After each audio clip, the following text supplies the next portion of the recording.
بس هما 5 محاور هتعملهم كلهم، واخر واحده هي اهم واحده، فركز معايا. رقم واحد ان النوم بتاعك لازم يتظبط، عشان الكورتيزول ليفل لو هو عالي فانت هتكون جعان جدا تاني يوم. هكتب لك في الوصف الخطوات بالظبط. تاني نقطه انك تاكل بروتين اكتر من المتعود عليه.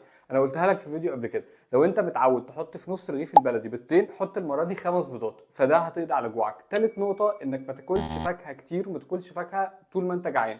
وخلي ثمره الفاكهه بتاعتك لازم تاخد معاها معلقه بذور شيا منقوعه على كوبايه ميه، خدهم الاثنين دول مع بعض. رقم 4 لازم تبدا يومك ببروتين وتنهيه بروتين، خلي اخر وجبه ليك بروتين مش فاكهه. رقم 5 ودي اهم واحده، لو انت حسيت بالجوع في وسط اليوم اوعى تعمل جلوكوز سبايكس، اوعى ترفع مستوى السكر في وسط اليوم، اوعى تاكل ربع بسكوته ودي حته صغيره جدا لان انا كنت جعان، واوعى تاكل فاكهه لو انت جعان. ساعتها لازم تاخد دهون صحيه، خد افوكادو او مكسرات، جوعك هيقل جدا جدا عشان الوجبه اللي بعديها هتبقى فيها بروتين.